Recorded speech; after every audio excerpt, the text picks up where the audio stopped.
For Yorkshire Tea, this is a story about how if a small brand can find its voice, then it can absolutely cut through the clutter and grow.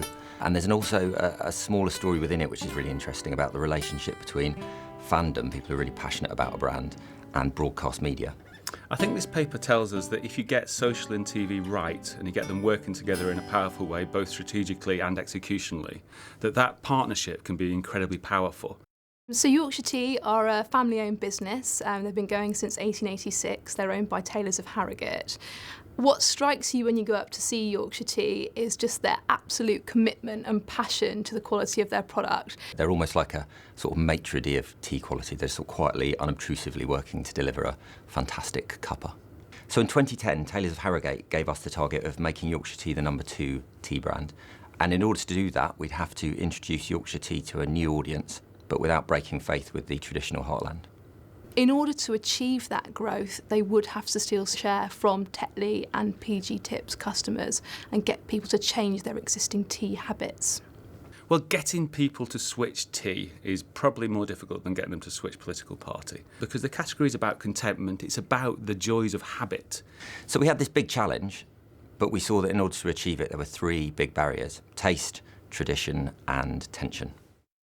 It's really, really difficult to get people to even think about differences in tea taste, because tea is tea is tea is tea, and my tea is my tea is my tea. So your classic persuasion strategies, come to us because our product tastes better, aren't really meaningful in tea, because people wouldn't know what on earth you're going on about. Yorkshire is a very traditional brand. Something we were very conscious of was not to stereotype Yorkshire in the communications. So Yorkshireness is Leeds, urban, it's Sheffield, steel, and it's the Yorkshire Dales, and it's all of those things at once. So you can get it wrong by being too specific, and you can get it wrong by being stereotypical. So what we needed to do was get underneath the surface traditional stuff of Yorkshire and get through to the really timeless values which are equally relevant today. So you've got a category that is premised on contentment, a whole bunch of people who are happy with their tea choice, and what we need to do actually is to shake them up from that. So we needed to go out and we needed to seek out some drama and find big moments of crisis without losing sight of the sort of essentially undramatic nature of tea. It was actually in overhearing the conversations that were going on in social media that gave us the first hints of where we would take this campaign.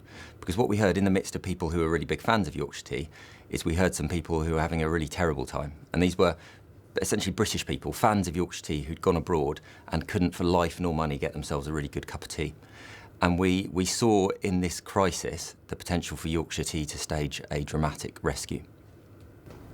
So Little Urn is a really quirky little ice cream van that Yorkshire Tea have been using actually for the last few years. They go around the Yorkshire show, they tour the country in him. They actually use their real staff, so who actually give up their spare time to go around and give a proper brew to people. And the reason they do it is because they really, really hate it when bad tea happens to nice people. They want everyone to have a nice cup of tea. And that seems a really deep truth. It's not just they want to make a good product, they want to share it. And the creative strategy was trying to find a way to take that truth and make it bigger and more exciting. So we sent Little Urn to the tea desert that is the United States of America.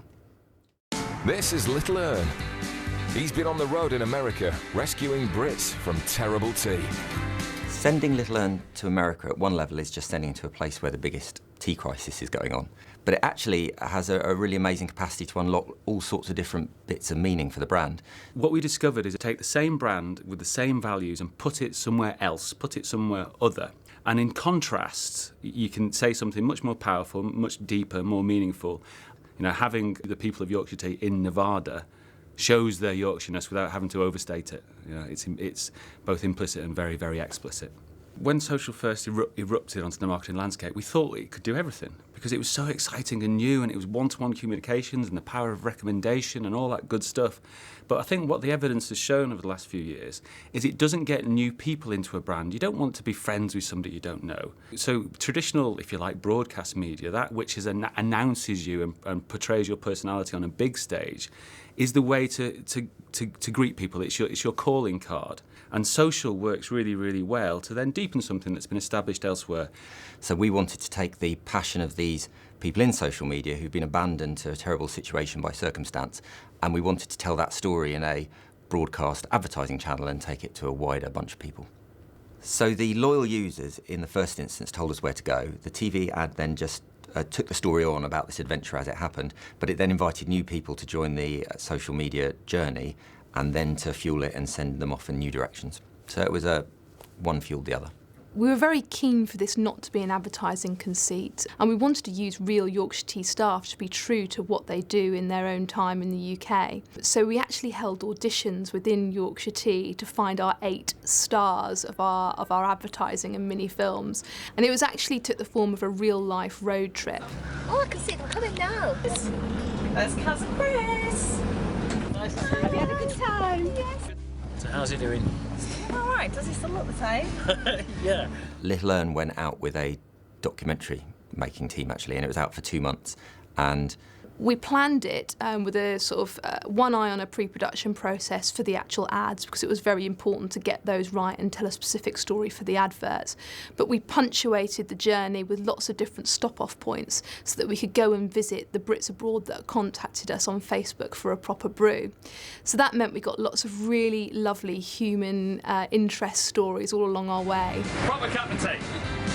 Nearly 10,000 miles and 6,000 brews later, thirsty Brits across 8 states got the proper brew they were missing.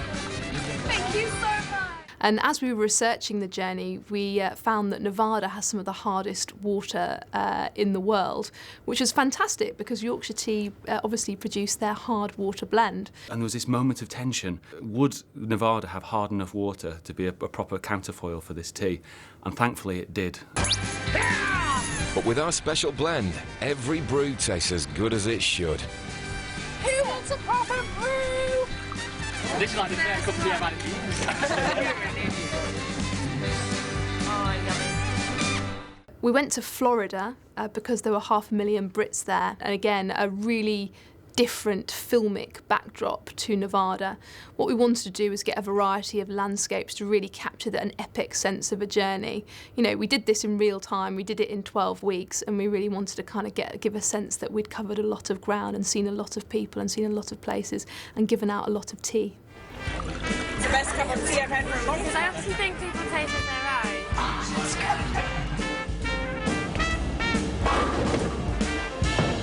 Tea for you? Milk and sugar. real English tea. What a treat. So we actually captured a huge amount of film of people coming to see us, or us actually going to find people who'd requested a visit, from a shop in New York called Tea and Sympathy to a dating agency that just matched Brits abroad in Florida. So it was really lovely, the amount of people that we met. Can't stop drinking the Yorkshire tea.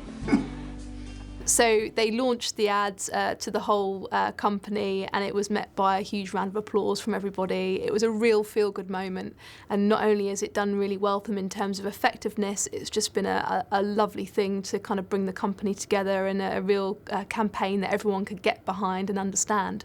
It was successful in lots of ways, across lots of dimensions. So our first ambition was to get some more Yorkshire Tea drinkers, get more people into the brand who hadn't been into the brand before, and it over-delivered on that.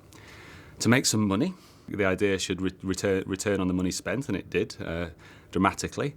To move brand metrics in the right direction, so people are thinking the right stuff about Yorkshire Tea, and that's all moving really, really nicely. And finally, to increase the social presence of the brand. It's gone from just under 20,000 fans at the beginning of February in 2011 to over 80,000 fans a year later. So that's the nice corollary. The important bit is the money at the front, but having more people who have a deeper relationship with us as a consequence of that was great as well. Tracking was hugely positive. We had the highest ever recognition for a Yorkshire Tea ad. We also saw that measures of taste and quality were on the rise. So value sales in Yorkshire grew by 9.5%, and in the rest of the country it grew by more than 11%. And interestingly, we were managing to both grow modernity without eroding any sense of heritage. The ads drove incremental volume sales, not only across the standard blend of tea, but also across all their variants. The Little Ern TV delivered in total a 10% uplift in sales. So for every pound they spent, they got £1.74 back.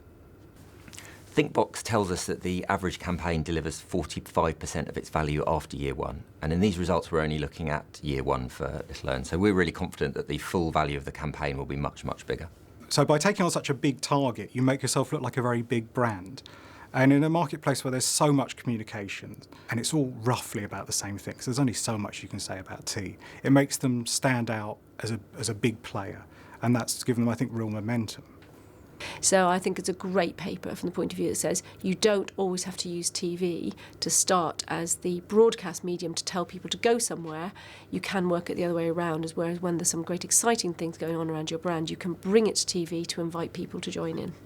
Little Old Yorkshire Tea, based in Harrogate, I think is now in the Premier League of advertisers. So it's taken on the monkeys, it's taken on the little animated fellas with its transit van, and it's now part of that big league. We were really lucky with Yorkshire Tea in that there was a core truth that we could really use in the advertising, which was their real passion and commitment to giving people a proper brew and really kind of going the extra mile. At one level, we were just sending Little Ern on a mission, but actually what we found is that sending Yorkshire Tea to America unlocked loads of new meaning in the brand. So here, Little Ern is from Yorkshire, but over there he is an ambassador for Britain. Here he does come from Yorkshire and all its traditional values, but over there he's a sort of timelessly modern, heroic figure struggling through the desert. And instead of being an internal, inward-looking moment of contentment, it was an exciting external adventure.